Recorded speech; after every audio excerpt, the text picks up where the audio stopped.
Robert, welcome to the program, man. Thanks for having me here. How did you get into theater?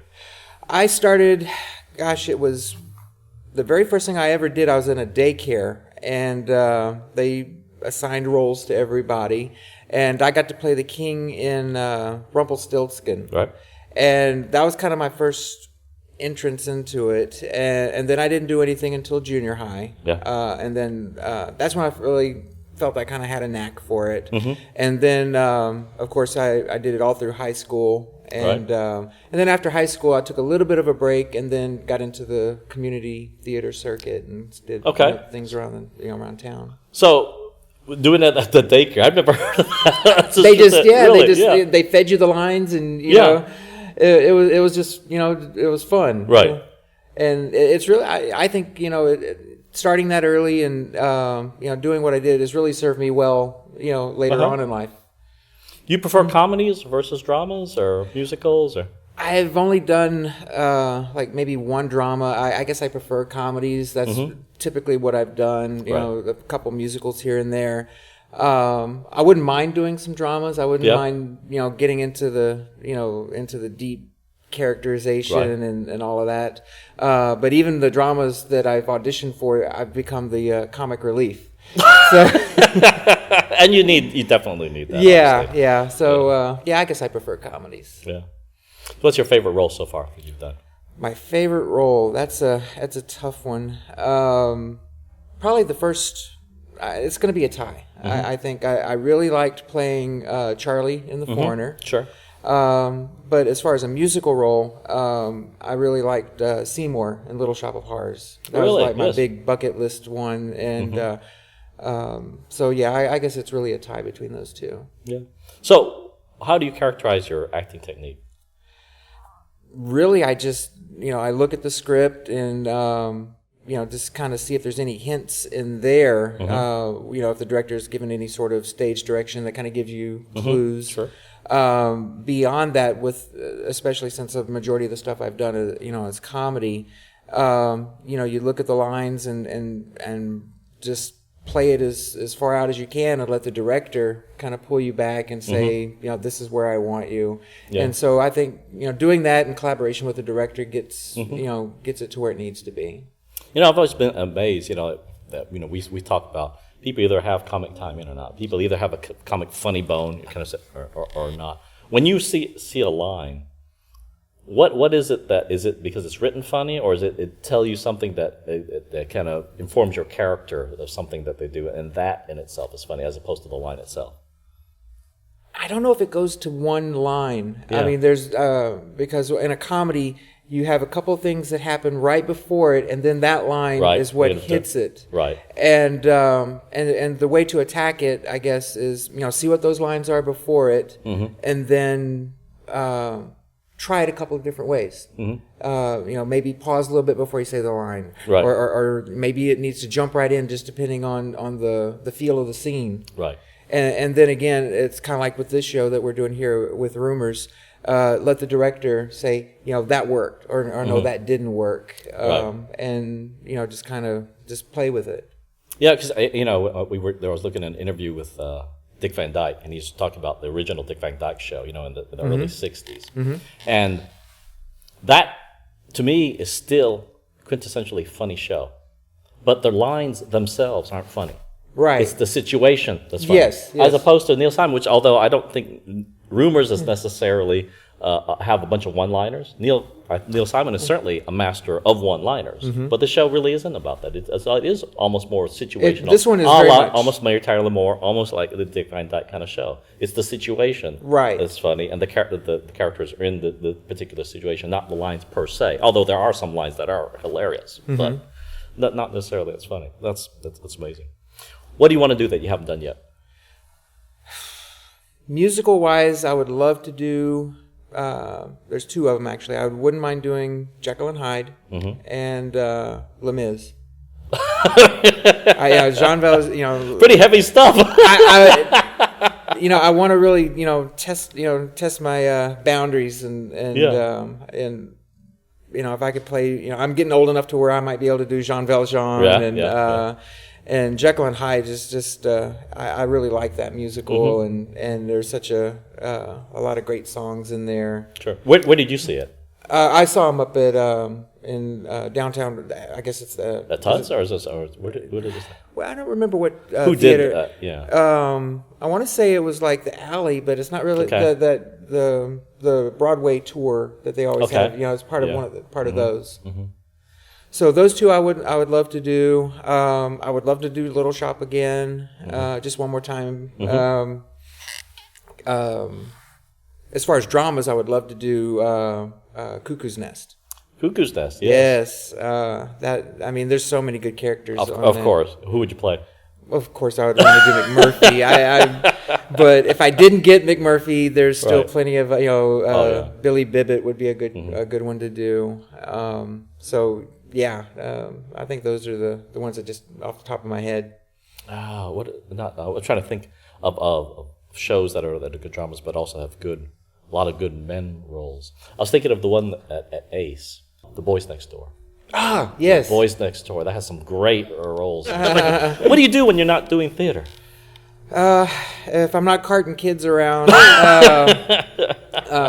my day job is I run the Staff Development Center for Aldine Independent School District. Okay. Where teachers go and learn new pieces of software Sure. or a new piece of technology that enables them to better teach the kids. Yep. Because technology is always evolving, and I'm more of a facility manager now. I used to be the supervisor of the computer repair Right. department, Right. so I have the technology background.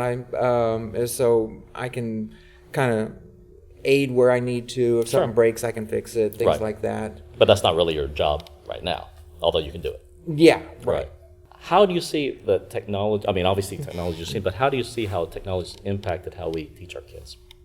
Oh gosh, nowadays the funniest thing that I see. I grew up with computers, the old computers, Yes. and nowadays, we had, there's a computer, there's a monitor, keyboard, stuff like that. And we have a lot of those traditional computers still in the district, but when these kids sit down now, the immediate they do is they start touching the monitor. Touch the screen. What's going on here? How come it's not working? And it's like, no, this is a keyboard and mouse. So these kids already just have a knack for picking up the newest technology and just running with it, like it's been like they were born with it. And Right. so we as educators have to make sure that we're up to date with all of that and be able to keep up with them. If Right. not, we're not doing them a service if we're not providing them with the stuff that Right. they're going to need later on in life. I see, because I'm like you, we've been to the generation where they don't know punch cards, they don't know reel to reel, and any of this kind of stuff, and they can pick up technology very, very quickly. The downside, of course, is not everyone, of course, but there's certain skills with them being able to filter what does it mean and the impact it has on you. Because I, for instance, find that I know that technology can be psychologically addicting. And as long as you know that, you're fine. But if you don't realize, when you start having withdrawal symptoms because you can't get to your phone, getting a little ridiculous. But you know what? I've seen it. That is exactly what happened. You know what I'm talking about, right? I've seen it so many times. Absolutely. I had the same thing with the computer. I got to realize, no, this is a tool. The other part, I guess, that's as important is being able to filter what is real, what is truth, and what is not. Just because, we used to remember the whole, the adage of if it's written, it must be so, right, kind of thing. Well, just because it's on the internet does not mean it's so, right? It's funny you should bring that up. When people say, oh, well, I saw it on such and such. I pull up a web page that shows the red spotted tree octopus. And there's a picture of a tree and there's an octopus sitting up in the tree like that, and it's like, that doesn't exist, but yet it's there on the internet, and they're like, oh, okay, they get it. So there's that element of being able to ground truth information, and even I can get sucked into that, because you're looking for something usually. And what's the easiest way? In fact, we just had somebody come in yesterday, for the show. They needed a number. So we looked it up in the yellow pages, and I couldn't remember how to do that anymore because normally we don't do that anymore, right? We just look it up on Google. Oh, here's the phone number or whatever. Here's the map. Go, right? So again, it's very different. We think it's wired our brain differently, right? And I noticed that, and I used to tell, I can't remember if I told Jane or not, that I used to do a lot of things in my brain. Just whatever calculation you need to do, I do it in my head. Now I've noticed that I've slowed down quite a bit, and I rely more on the machine to do those calculations, where I would always do the reverse. I would do the calculation, I would check the machine, but the machine is checking me now. And that's not necessarily a bad thing as long as it doesn't become a crutch. And it's those kind of things as well. And I can see that. Nowadays, they don't even teach handwriting. No, they don't. They don't know what that is. I mean, it floors me. Yes, it absolutely does. It absolutely floors me. Or like a spelling check. Right. It is nice to have a spelling check. Suppose it gets the wrong word, and sometimes they do. More often than not, you still need to know context, right? Exactly. What's the difference? So there's certain skills certainly I wouldn't want to go back, but there's certain skills that we need to teach our kids. And the other thing is a social skill. You've seen the new Sherlocks, right? And they're always looking at their phone, but it's not exactly what they're doing. They do it here at the theater, they do it in school, everywhere else. Everybody's their head's in their phone. Right. They don't know how to talk to each other anymore. They're talking to them in these little phrases, and emoticons or whatever, And it's so and if you didn't even have those, the emoticons, I hate communicating through email, right? Because it's so subjective. You sit there, read it, and you're like, did they really mean it to be that rude? And they probably did. There's tone. There's tone. There's a tone that can be read into an email that sometimes is there or isn't there, or not intended. I remember reading an email that I got from this guy, and I was so mad. I read he's the nicest guy in the world. That's probably not what was intended. It's just the way it came across, and that there is definitely a tone that can come across in an email. So the social, they really need, and coming from everything that I am now, I kind of attribute to acting and things like that, and that social element. I would much rather talk to somebody face to face than deal with email or text and stuff like that. And I still think that they need to kind of teach that into the schools. Yes. The public speaking. Make sure you can talk in front of an audience. Right. And again, talk with people. Right. And those acting classes. This is a valuable asset in that way, right? Teach those skills, be able to communicate verbally, right? Yeah. Make yourself understood.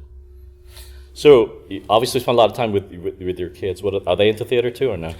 My daughter's going to try out theater for the first time next year. She's going into 7th grade, so hopefully I can kind of guide her along if she has any questions, give her some tips and stuff like that. I can definitely kind of show her how to audition. I love auditions. Cold readings. You love auditions? I love auditions. Really? So yes. I mean, some people, they're scared to death. What would you tell people that are scared about auditions? It's just somebody. I think it was one of the other actors was saying that it's just another chance to perform, and you see it time and time again where people go up and audition. They have the script, they plan it firmly in place, and they're reading the lines, and not it's what gets you noticed is things that you do different from everybody else. Yes. And whether it's right or wrong, do something. Right, to get noticed. To get noticed. Move around, interact with those people that are standing in straight, get right in their faces and interact with them, get them, and I've always, if you get the sides prior to going up on stage, I always like to, again, right or wrong, find some sort of character, whether does that character have an accent, or not, right? And go up there, do the accent, and just go for it. And if the director says, "Hey, let's not try it with this accent, try it with that accent," and then you kind of adjust if you get another chance to go up there and read. But yeah, cold readings are my favorite. And back when I used to be able to do back-to-back shows, there was one show I didn't know it from any show.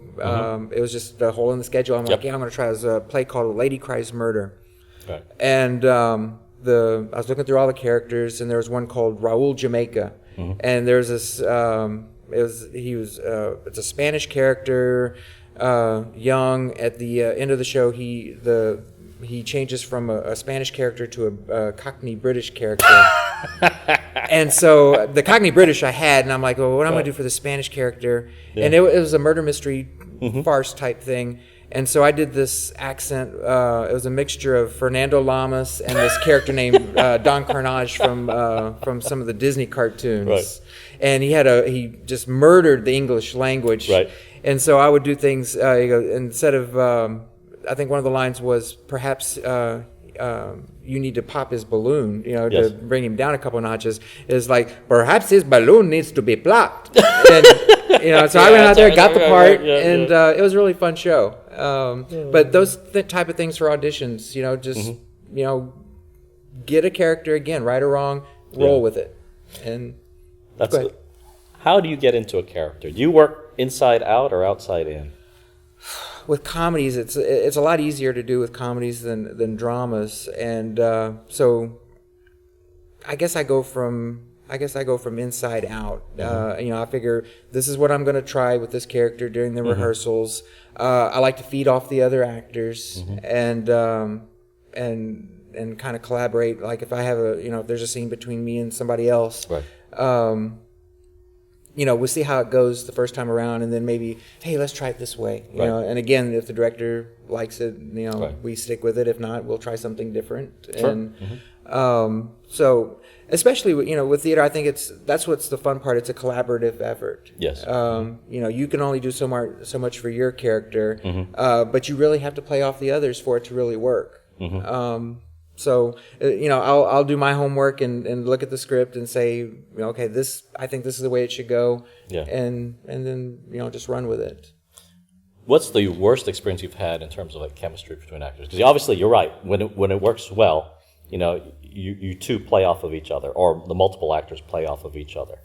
But sometimes it doesn't happen. And even professionally, something you can tell. You look it up on the screen and you're kind of like, yeah, there's just no chemistry there. So what's with that? What do you do when you're in those situations? I guess I can say I've been pretty blessed with the people that I've acted with. But if I'm to go back, this would be way back. There are the actors that, and there was this one show where I don't know if it was they just didn't put in the time or. Right. Or it was just too much for them. Right. But the basics, getting the lines down, and you're sitting there not knowing what's going to happen. Right. Are they going to remember this line tonight? Are they not? And so you have to sit there and kind of roll with the punches. And this particular it was an actress, and we would sit there and run this scene, and this line was missed. We go a little bit further. That line was missed, and so you're kind of struggling to get that chemistry because there's no rhythm to it, and you're having to work harder, thinking, okay, well, how are you going to get to the end of the scene? So I'm kind of sitting there covering this person like a blanket, and you get through it, and bless their heart, maybe it was just something that wasn't suited for them, but life's too short for it for you to get angry with that person. You just kind of deal with it and move on. Well, hopefully it's a learning experience, because a lot of the community theater, we get people that have done things professionally, and then the people, this is their first time. Yeah. And some people haven't acted, some people don't. So it's not just how much they've done, obviously. It is about some of that just has to be talent. There has to be something there. You can always grow, but there's got to be something basic. And you've always everybody's had their first time. Yes. Everybody's had their growing pains. Yes. And so, I would want the same consideration, if that happened to me. Right. There's the unwritten law. You don't sit there and give notes to the other actors and stuff like that. And so you have to kind of keep to yourself. But, it's just one of those things. And like I said, I'm, bore no ill will. Yeah. But that's, I guess that was probably the only experience that I can really remember. What do you look for in a director? I want somebody that is creative, somebody that is willing to, I don't want to say take risks, but, just try things different ways. Right. And even though you only have 3 or 4 weeks of rehearsal, even if it's the week of, it's like, no, change this. Let's right. try it like that. It challenges you as an actor. As a director, it's their show, so you want them to be happy. You want to please the director. Right. Whether you think it's right or wrong, it's not. As an actor, it's not what you really want. It's really their vision. Right. And so I want somebody that's gonna not sit there and just go through the motions. Right. Look at the script, say this is what I want, and this is what we're gonna do together to get there. And because really, it's for the audience. It's not about the actor. You think actors have a lot of egos, stuff like that, and directors are control freaks, things like that. It's really the collaborative effort between the director and the cast to make the audience happy. And so that's what I look for in a director. Yeah, it's kind of interesting too, because what you say is true. Certainly, you're being paid, but when you're not being paid, what is your payment? Oh, it's the audience. The audience. The audience. The appreciation. The appreciation. The wave of love, or whatever you want to call it. Yep. Yeah. If they're laughing at the stuff you're doing, or if you're doing a drama, if they're if they're sitting there engrossed, you can hear. Sometimes you can hear the, oh my gosh, that's what they said. You're doing your job when they're sitting there. They're into it. Right. So it's the audience. Even if it was a paid gig, right. That's still, good. That's right, good. that's nice, but it's really, as an actor, it's really the audience appreciation that keeps you coming back. Wow. So, when you go on vacation, what do you guys do? Wow. Really, the kids, we go out to, we'll take a yearly trip to San Antonio, and we'll do Fiesta, Texas, Riverwalk, stuff like that. So why San Antonio? It's close. Well, that's right. Yeah, it's a 3-hour trip. There's plenty to do there. Yes. There's lots of good restaurants. And of course, there's the amusement park, SeaWorld. Of course, yes. There's some nice hotels. They got some really nice resort hotels where they have their own water parks and stuff like that. Oh yeah, I haven't done those. We don't do them every time, but every once in a while we'll treat ourselves and we'll spend 3 or 4 days there. Yeah. My little one keeps bugging me that he's never gone to Disney World, so I'm going to have to go to Disney World at some point during one of these vacations. Oh, my goodness. You know what? They always tell me, you're supposed to wait till like 6 or 7. Exactly. Well, we didn't. We went when he was like 1. Oh, no. Took lots of videos. But we love this. There was a book called The Unauthorized Guide to Walt Disney World, and that was our Bible. It told you, do this, do that, in order to get the most out of your home. Oh, you have to have a plan. Oh, I actually have the plan. It's a different kind of vacation. It's a working vacation. Yes. The average walking distance per day is 13 miles. Wow. So you got to be in shape. And there are a lot of out-of-shape people when you go to Disney World. You're I don't know how you guys are making it. But anyway, but seriously, there's a lot of walking. And this is one of these things you want to start early. I know it's a vacation. You want to start early. Yep. But there was a recommendation, and at first I was kind of reluctant to do it, but we did it, and we've done it ever since. It is go early, about 1 to 2 o'clock, knock off. Take a nap, sit by the pool, whatever, but just knock off.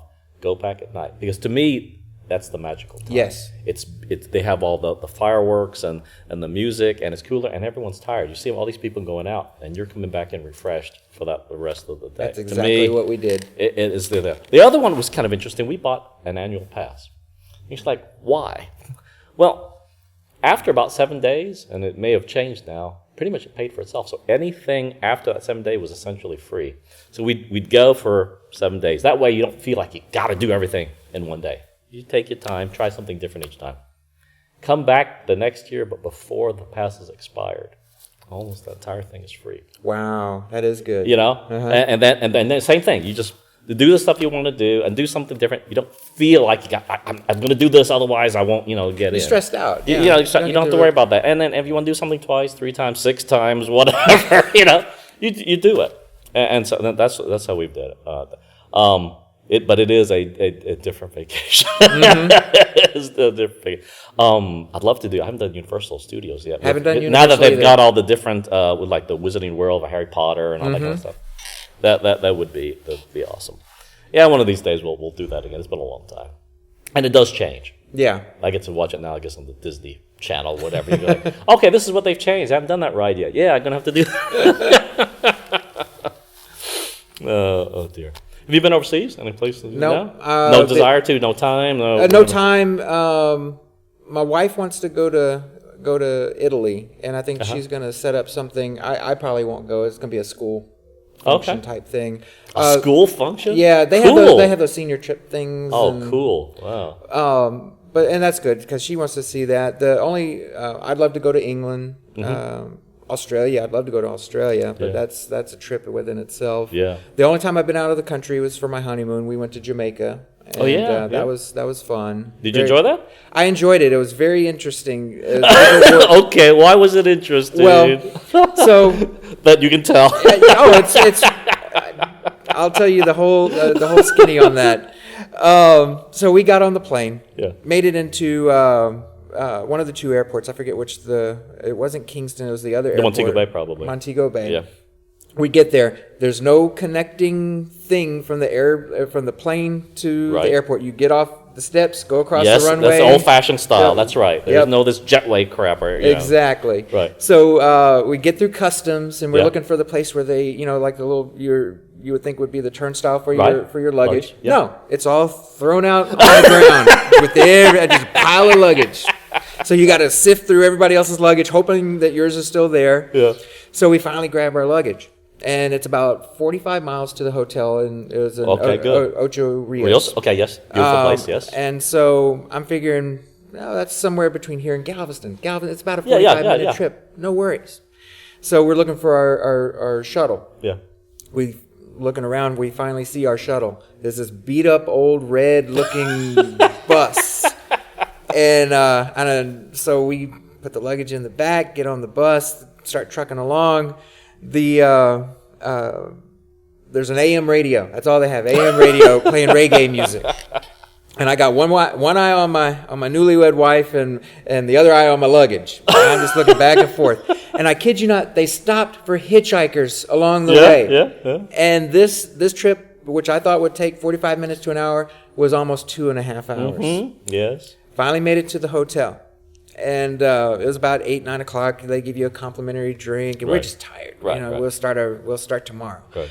Get to the room, and when we get to the room, there's this loud bass coming from the band that's down the hallway, and so we just want to go to sleep. We can't go to sleep. Yeah. We turn on TV. Finally, we fall asleep. Next morning, I get up. Like, all right, we're gonna hit the beach. Great. Mm-hmm. Didn't realize that Jamaica was clothing optional. So I get up, go to the hotel, get to the window, take the curtain, and there's this 65, 70-year-old lady, no top, and I'm like, shh. It's very scary, isn't it? It's like, just okay. Oh my God! Don't go outside yet, honey. Is topless or can be topless optional. And you know what? There's a reason why we don't allow that. What? There's nothing. It's like, I didn't really need to see that. Exactly. Not before breakfast. I don't even care if it was breakfast. Yeah. Forget that. No. But the trip itself was really fun, very relaxing, beautiful. The water. I mean, you're not used to that living here in Texas. No. Crystal clear water. Crystal clear water. My goodness. It was really fun. Yeah. I think you're the only person I've ever talked to that's had a good time in Jamaica. My parents and my grandparents are from there. Oh, okay. And so we had a great time. I think at most we might have been pickpocketed once. Okay. But we didn't know any different. We didn't stay at the resorts. We stayed with, our family. We were poor, but you know what? We still had a great time. But almost everyone, to a person that I've talked to, they didn't like Jamaica. Wow. And I think we think we know poverty here in the States, but you don't really see poverty till you go overseas. Exactly, and you saw that. So between the drugs and all this kind of stuff, and I think that's what bothers people mostly. That's what it seems to hear. They say, "Oh yeah, it's all this drugs and the poverty," and they're like, "What did you expect to see?" Mm-hmm. And you see that on the trip from the airport to the hotel with the little shanties, out in the out in the field and stuff like that. But I mean, Jamaica as a country is beautiful. Oh, absolutely. I mean, the land and the culture. Mm-hmm. all the history that's happened there. Yeah. A lot of people don't realize that. Yeah. And the only mistake I made in Jamaica is I brought home liquor, Yeah. which is okay. Yeah. Should have brought home coffee. Oh, coffee is a big. You can now get it here. That was a big deal. Now, I mean, used to be a big deal to get, right? And it was expensive. Yes, it is expensive. Yeah, Blue Mountain coffee. Blue Mountain coffee is the best. It's awesome, but the thing is, you're right. I think you can get it here now, but there used to be a time you couldn't get any of that. Mm-hmm. And my parents are into Ackies. That was the thing they get from there. But no, I haven't been in so many years. This must have been 30 plus years since we've been, and it's been a long time. I don't know who's left back there anymore. I just don't know. But it's I enjoy the place. But the stories are kind of similar to whether that or Bermuda or some of that beautiful or Cayman Island. Beautiful waters. Yeah, you might get approached. If somebody tries to start it, but it's beautiful time. Any place else you want to go? You said you would definitely want to go to England. England, Australia, yeah. Australia, yeah. What about Australia? What is it with Australia that fascinates you? Just there's so much, I guess, a mixture of, there's beaches, and then there's mountains, and then, you can go to the desert. And again, it's the culture, my wife likes the old world culture, and I kind of like the unique type culture. Australia is just kind of its own little world. And wait, so you like this, but so how do you agree on a vacation? We don't. Like I said, I've told the people in the Rumors cast, my wife's going to come see the show, and she's going to I could have got this at home. What? So she's not into acting? Oh no, she likes acting. Too? No, she did a little bit in college, and that's how we met. Yes. When they brought her down from Iowa, her mentor from college was the high school drama teacher at the school that I worked at. Right. And they talked me into playing Vince Fontaine in the fall musical. Yes. And she was running the program. Right. And so that's how we kind of met. And she said she liked acting, stuff like that. Yeah. And so we just kind of hit it off from there. But yeah, we've been married, about 16 years now. And so the relationship between my wife and me are very similar to the character that I'm playing here. We have our careers, and you get married, so you've been married for so long. You like you said, I think there's a line in the play. Oh, we don't talk that much. No, we talk. It's not quite as bad as the farce, but there's the newness is worn off. It's a different kind of thing. It's a different kind of thing. Sometimes there's a lot that's said without it saying a thing. Exactly. You don't have to say it's a dance. In a dance there is no talking, but there's definitely communication. Absolutely. Yeah. And wouldn't change anything for the world. Love her to death. It's just it's funny how Neil Simon, it's based in reality. Yes. It's funny when you put it in these situations, but it's still the relationship. There's still reality to it. Yes. Have you guys ever acted together? No, we've never been on stage. No, she doesn't perform anymore. She's really. Yeah. Is that because of having family? I mean, no, she's just not into it anymore. She's not into it anymore. She did it, a little bit in high school, a little bit in college, but it's not in her system. It's not in her system. Really? Yeah. Interesting. No, I don't. There was a time when for us it was just family. I mean, you had so many commitments as family. There was no time to do, or energy for that matter. Exactly. To do it. And after a while, as the kids get older, and then you can start doing things again. And that's what's happened here. Before I got married, I was doing shows back to back, no big deal. Right. When I got married, it was maybe one a year, right. And of course, when you start to have kids, things like that, there was times that I would do one every 2 or 3 years. Right. In fact, prior to this show, it's been 3 years since I did my last show. Wow. Has it been that long? It's been that long. Oh, my goodness. But hopefully, like you said, the kids are older now. Were you in Who Done It? You did Who Done It since 1968. Yeah, but that's been at least 8-10 years. At least. So since then, you've done some shows. Oh, sure. Since Who Done It, of course, A Few Good Men here. Mm-hmm. I did The Foreigner over at the Owen. Right. Noises Off. Mm-hmm. Prior to this show, I did Shakespeare in Hollywood over at Theater Southwest, and then 3 years later, here I am now. Yeah, and hopefully I'm going to try to shoot for maybe starting to do maybe one a year again. Right, and see what happens. It's in your blood. Yeah. Yeah, I've got it. That's my creative outlet.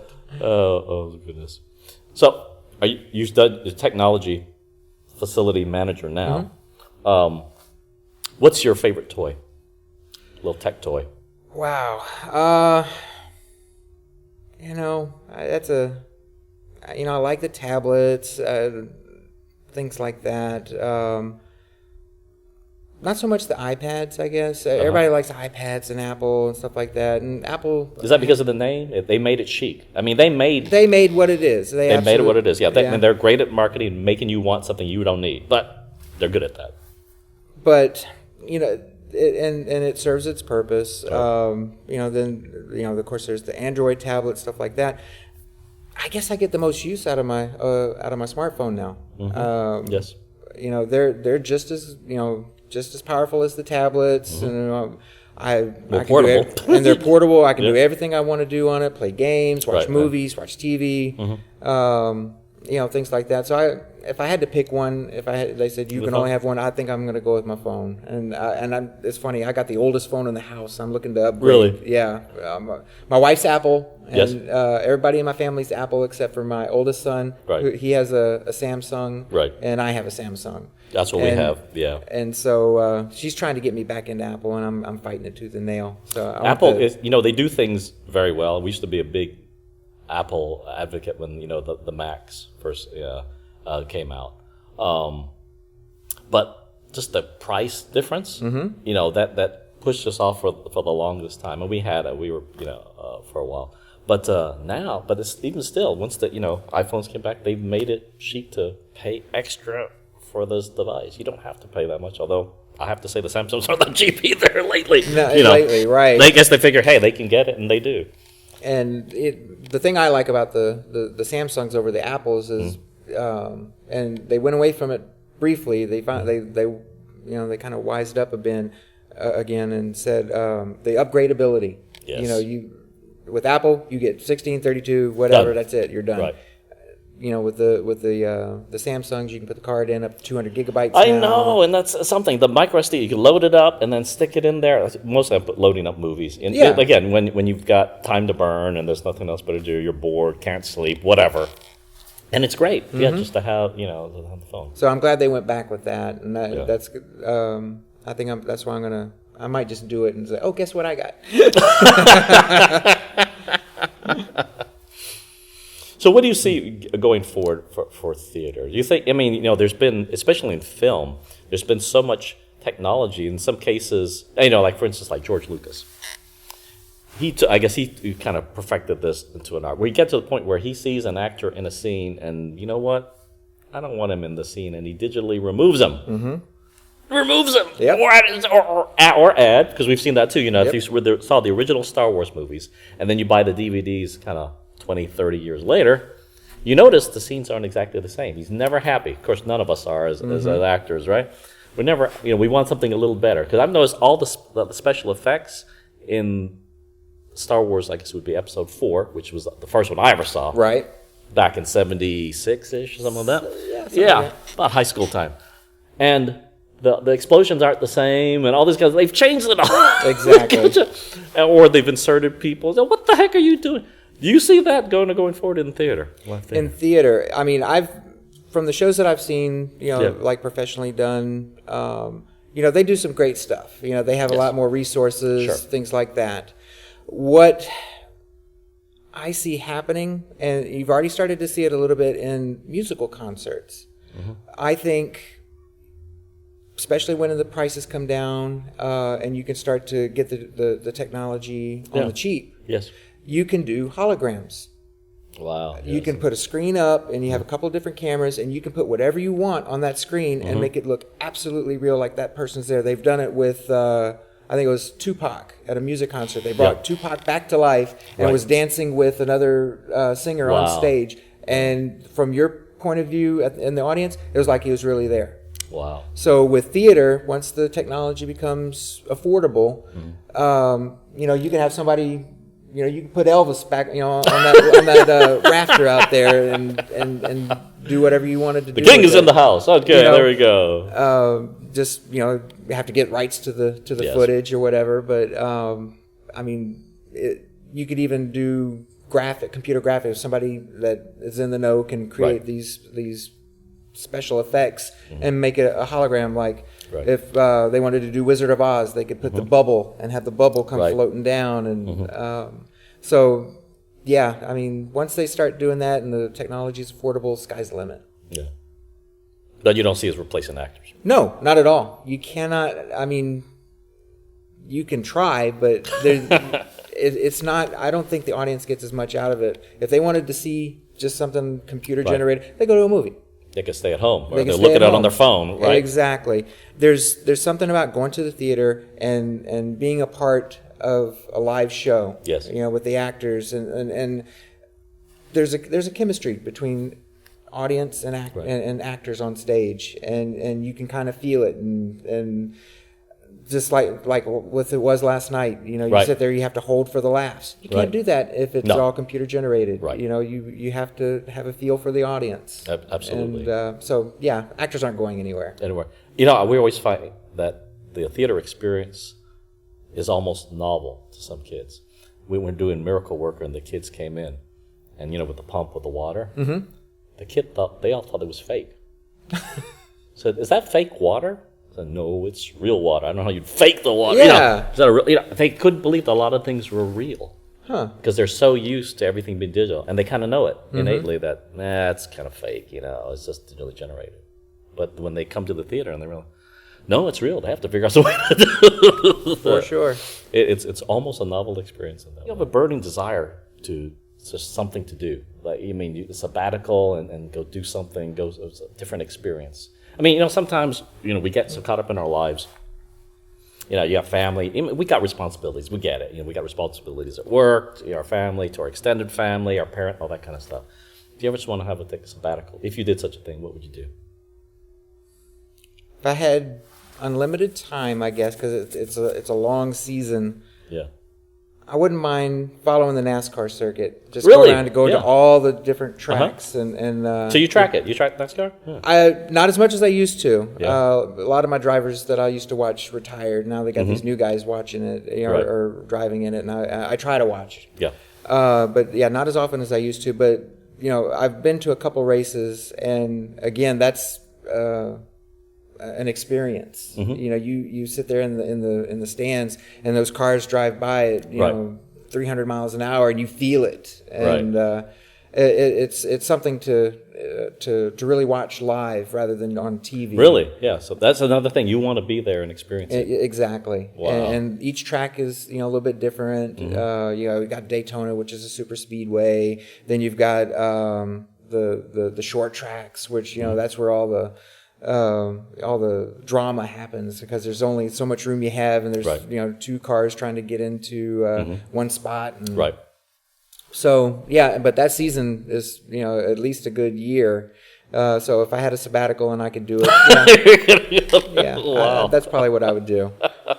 And how'd you do that? You'd fly to location, drive there in an RV? What would you do? It would be more fun to drive. Yeah. Flying would definitely get you there. But if you could get an RV and pack up the family and just go and with an RV in the NASCAR on the NASCAR tracks, you can park that RV right there into the center of the center of the track and watch it from the inside.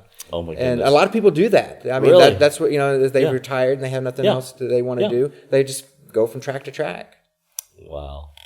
Yeah, I hear people doing this. Like I said, we just ran into one guy. He's decided to sell his home, get an RV. He's going to go from place to place. Kind of visiting, looking at, seeing the sights in the United States, of course. But he also does these little odd, like these extras in films. Usually they need an extra as a German officer or an extra as whatever, and that's what they're going to do. Wow! So that would be fun. That's what they're going to do extra work in films, and by the way, go see the U.S. while they're at it. That would be good. So yeah, interesting. All right, I'm going to ask you the question we've been asking everyone else. If heaven exists, what do you want God to say when you get to the pearly gates? Thinking about it, I would want him to say, "Welcome home. Congratulations on being the best-looking 500-year-old actor to have died on stage. That you made a difference. You've entertained people, and Do you really want to know who killed Kennedy? Yes, I want to know. That's about it. Yeah. Good. Hey, man, thank you so much for being Thank with you. us. Appreciate it.